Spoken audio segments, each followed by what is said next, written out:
This is the story of how the world's richest person, the owner of Tesla and X, bought the global town square, then corrupted it before using his immense wealth to help elect a convicted felon. April 14, 2022. Elon Musk makes an unsolicited offer to buy Twitter for $44 billion. He claims the site has become politically skewed and says, for Twitter to deserve public trust, it must be politically neutral. October 27th, the deal goes through.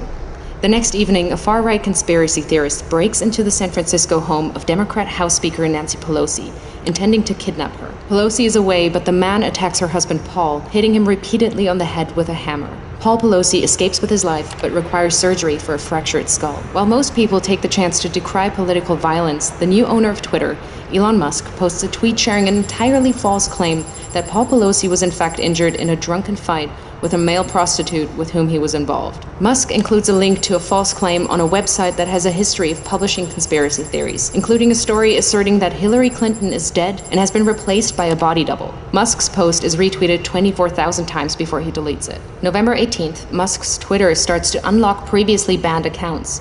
Misogynist far-right influencer Andrew Tate was permanently banned from Twitter in 2017 after urging women to, quote, bear some responsibility for rape. Now he's back. Tate posts, I've decided to fly to the failed state of California, walk into Twitter HQ, and tell @Elon Musk he's a legend. On my way. 2 months later, Tate will be arrested in Romania on suspicion of human trafficking, rape, and forming an organized crime group.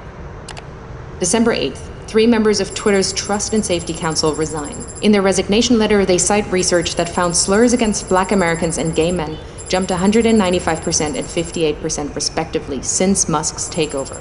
3 days later, the remaining members of Twitter's Trust and Safety Council are dismissed. Musk then tweets that, quote, my pronouns are prosecute Fauci, a reference to a conspiracy theory that the COVID crisis was exacerbated by America's top infectious disease doctor. December 16th, having claimed he's a free speech absolutist, Musk bans @ElonJet, a Twitter account that tracks the movements of his private jet using publicly available data. Musk also bans the accounts of a number of journalists who have written about @ElonJet. February 12, 2023. Ahead of the Super Bowl, both Musk and President Joe Biden tweet their support for the Philadelphia Eagles. Biden's tweet is seen 29 million times, Musk's just 9 million times. Incensed, Musk leaves the game early and calls an impromptu meeting of Twitter engineers at 2:36 a.m. Their job? To change the Twitter algorithm to artificially inflate the reach of Musk's tweets by a factor of 1,000, making him the preeminent presence on the site. July 23rd, Musk announces Twitter is now called X. August 25th, Donald Trump, once banned, returns to the platform by posting a picture of his mugshot from Fulton County Jail with the words, election interference, never surrender. Musk reposts the shot. 4 days later, X reverses Twitter's long-standing ban on paid political advertising. November 15th, in a post promoting the racist conspiracy theory that Jewish people are importing immigrants to America to fix elections for Democrats, one X user writes, Jewish communities have been pushing the exact kind of dialectical hatred against whites that they claim to want people to stop using against them. Musk replies saying, you have said the actual truth. In response, several advertisers, including Disney, Warner Brothers, and Comcast, pause their advertising on X. Musk then tells advertisers concerned by hate speech on the platform, go fuck yourself. Go fuck yourself. Is that clear?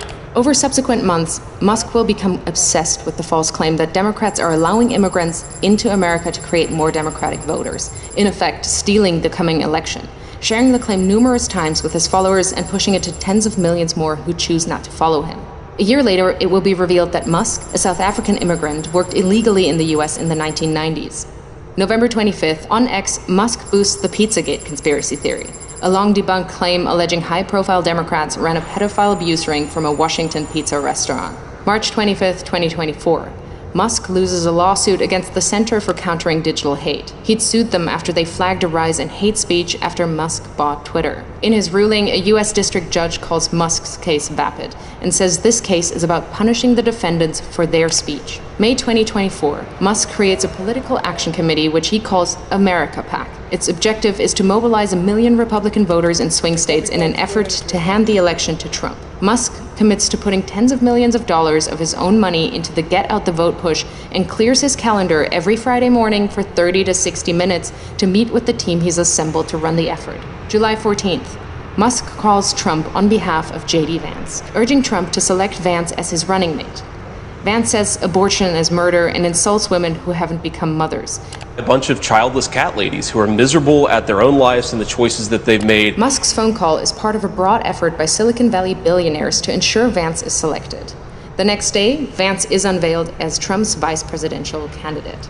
September 6th, Trump says that if he wins, he will appoint Musk to head up a government efficiency commission. And Elon, because he's not very busy, has agreed to head that task force. The idea came from Musk, whose companies are currently facing at least 20 federal investigations.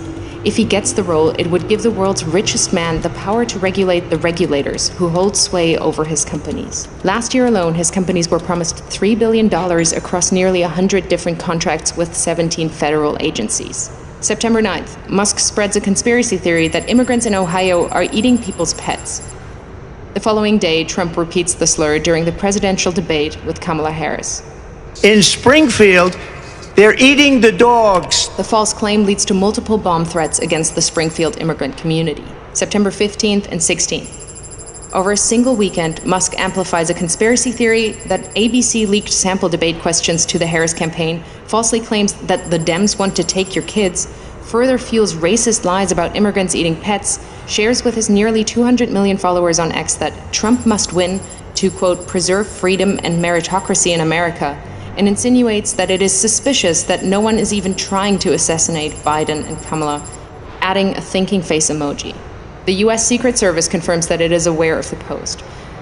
The White House issues a statement saying violence should only be condemned, never encouraged or joked about. This rhetoric is irresponsible. October 4th, Musk posts, unless Trump wins and we get rid of the mountain of smothering regulations that have nothing to do with safety, humanity will never reach Mars. This is existential. Musk is the owner of SpaceX and stands to make billions from US government space contracts. October 5th, the user handle @America is taken from an X user and given by Musk to his America PAC. That evening, he joins the former president on stage in Pennsylvania, jumping about wildly. Fight, fight, fight, vote, vote, vote.